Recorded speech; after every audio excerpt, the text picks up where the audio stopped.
রাজ্যের বর্তমান চালু সকল সামাজিক সুরক্ষা প্রকল্পগুলি অব্যাহত থাকবে। নমস্কার বন্ধুরা, এই মুহূর্তে রয়েছে রাজ্যের সমস্ত কৃষকদের জন্য বিরাট বড় সুখবর। আপনি যদি একজন কৃষক হয়ে থাকেন তাহলে এই মুহূর্তে রয়েছে আপনার জন্য গুরুত্বপূর্ণ আপডেট। কৃষক বন্ধু প্রকল্প কি সত্যিই বন্ধ হয়ে গেল? এই কৃষক বন্ধু প্রকল্প ব্যাপারে কি রয়েছে আপডেট? এই মুহূর্তে কৃষক বন্ধু প্রকল্পের ওয়েবসাইটে স্ট্যাটাস চেক করলে কি দেখাচ্ছে সেটাও কিন্তু দেখানো হয়েছে আজকের এই ভিডিওটির মাধ্যমে। তাই ভিডিওটি সম্পূর্ণ দেখুন এবং সঠিক তথ্যটি জেনে নিন। তাহলে এবার দেখে নেওয়া যাক কী বলা হয়েছে আজকের এই রিপোর্টে। একটি সংবাদ পত্রিকায় প্রকাশিত হয়েছে, তৃণমূল জমানায় চালু হওয়া সামাজিক প্রকল্পগুলি বন্ধ না হলেও আগামী দিনে উপভোক্তা নির্বাচনে আরও করা হচ্ছে নবান্ন। বিজেপি সরকারের পেশ করা প্রথম রাজ্য বাজেটে অর্থমন্ত্রী ঘোষণা করেছেন, রাজ্যে চালু সামাজিক প্রকল্পগুলি বন্ধ না হলেও তাতে প্রয়োজনীয় পরিবর্তন হবে। সূত্রের খবর, বর্তমানে যারা উপভোক্তা, নতুন তালিকায় যাদের সকলের নাম না থাকা নিশ্চিত, কারণ বছরের পর বছর উপভোক্তার সংখ্যা বাড়লেও তাদের যোগ্যতা যাচাই হয়নি। নবান্নের কাছে রিপোর্ট এসেছে, রাজনৈতিক নেতা এবং জনপ্রতিনিধিদের ধরে বহু অযোগ্য ব্যক্তি বিভিন্ন সামাজিক প্রকল্পের নাম তুলে ফেলেছেন। একই প্রকল্পে একই পরিবারের একাধিক ব্যক্তির নাম ঢুকিয়ে বেশ কিছু অনিয়ম হয়েছে। ফলে বর্তমানে বার্ধক্য ভাতা, বিধবা ভাতার মতো কিছু প্রকল্পের সহায়তা প্রদান সাময়িকভাবে বন্ধ রাখা হয়েছে। কৃষক বন্ধু প্রকল্প বন্ধ করে দেওয়া হলেও চাষিদের যে বাৎসরিক ৩,০০০ টাকা দেওয়া হবে তা বাজেটে ঘোষণা করা হয়েছে। এই কৃষক বন্ধু প্রকল্পে ব্যাপক জালিয়াতি হয়েছে বলে জেনেছে নবান্ন। মনে রাখবেন, এই ৩,০০০ টাকার আর্থিক সহায়তা যে বেড়েছে এটা কিন্তু পিএম কিষাণ প্রকল্পে টাকা বেড়েছে। অর্থাৎ আগে যেখানে দেওয়া হতো পিএম কিষাণ প্রকল্পের মাধ্যমে ৬,০০০ টাকা, এটা এখন বেড়ে দাঁড়িয়েছে ৯,০০০ টাকা বছরে। তার জেরে ৪০% বা তারও বেশি নাম তালিকা থেকে বাদ যেতে পারে বলে দাবি কৃষি দপ্তরের আধিকারিকদের একাংশ। অর্থমন্ত্রী স্বপন দাশগুপ্ত তার বাজেট বক্তব্যে বলেন, রাজ্যে বর্তমানে চালু সকল সামাজিক সুরক্ষা প্রকল্পগুলি অব্যাহত থাকবে, যেহেতু আমরা মানব সম্পদ উন্নয়নে গভীরভাবে অঙ্গীকারবদ্ধ। কিন্তু সরকারি প্রকল্পের সুবিধা সমাজের সবচেয়ে দুর্বল শ্রেণীর কাছে পৌঁছে দেওয়া সুনিশ্চিত করতে এই প্রকল্পগুলির প্রয়োজনীয় পরিবর্তন ঘটানো হবে।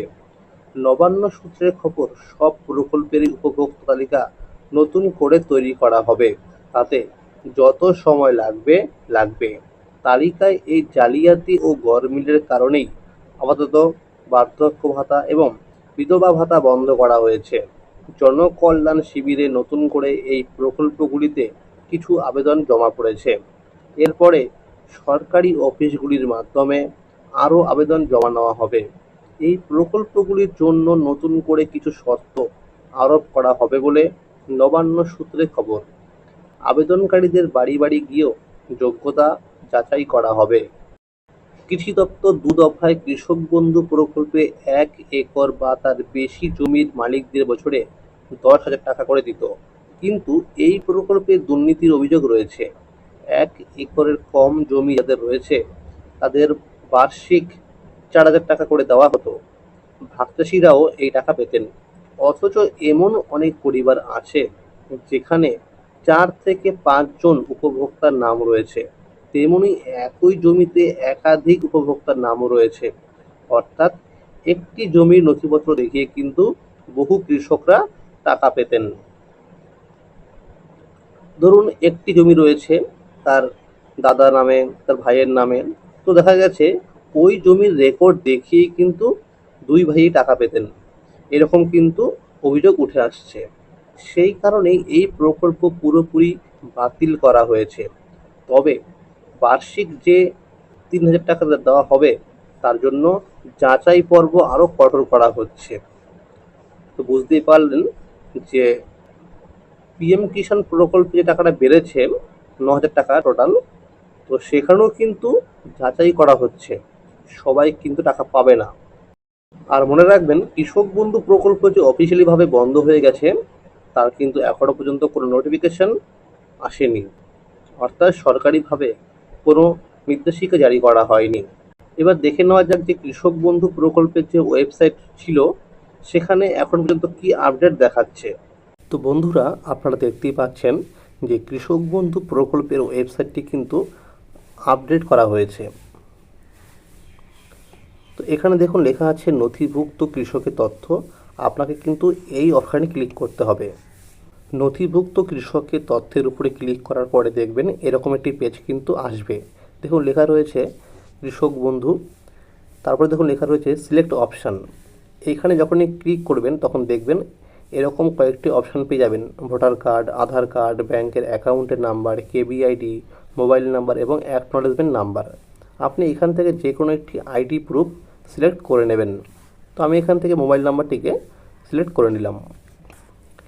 এরপর দেখুন লেখা রয়েছে আইডি কার্ড নাম্বার, অর্থাৎ আপনি যে আইডি কার্ডটি এখানে সিলেক্ট করবেন তার আইডি কার্ডের নাম্বার লিখতে হবে নিচের বক্সে। তারপরে কিন্তু আই এম নট এ রোবটে ক্লিক করার পরে সার্চ করতে হবে। তো আমি কিন্তু একজন কৃষকের স্ট্যাটাস চেক করে দেখলাম। এখানে দেখুন স্ট্যাটাসের ঘরে লেখা আছে অ্যাপ্রুভ এবং ট্রানজ্যাকশন স্ট্যাটাসের ঘরে ফাঁকা, অর্থাৎ এখানে কোনো কিছু লেখা নেই। মনে রাখবেন, টাকা দেওয়ার কিন্তু যখন কাজ শুরু হয় তখন দেখুন এখানে প্রথমে চলে আসে কিন্তু এডিএ আপলোডেড, তারপর আসে কিন্তু ডিডিএ অ্যাপ্রুভ এবং তারপর আসে কিন্তু অ্যাকাউন্ট ভ্যালিড, তারপরে কিন্তু কৃষকের ব্যাংক অ্যাকাউন্টে টাকা পাঠানো হয়। তো যেহেতু এই কৃষক বন্ধু প্রকল্পের এখনও টাকা দেওয়ার কাজ শুরু হয়নি, এই কারণে কিন্তু এখানে কোনো রকমের আপডেট আসেনি। মনে রাখবেন, যদি এই প্রকল্প বন্ধ না হয়ে যায়, যদি এই প্রকল্পে টাকা দেওয়া শুরু হয়, তাহলে দেখবেন এখানে কিন্তু এডিএ আপলোডেড চলে আসবে। রাজ্যের কৃষকরা দাবি করছে যেন কৃষক বন্ধু প্রকল্প বন্ধ না হয়ে যায়, আর যদি বন্ধ করা হয় তাহলে যেন কৃষকদের জন্য নতুন এক আর্থিক সহায়তা প্রকল্প চালু করা হয়। তাহলে আজকের এই ছিল আপডেট। এইরকম আরও নতুন নতুন আপডেট সবার আগে পেতে হলে চ্যানেলটিকে অবশ্যই মনে করে সাবস্ক্রাইব করে রাখুন এবং সকলের কাছে শেয়ার করে দিন।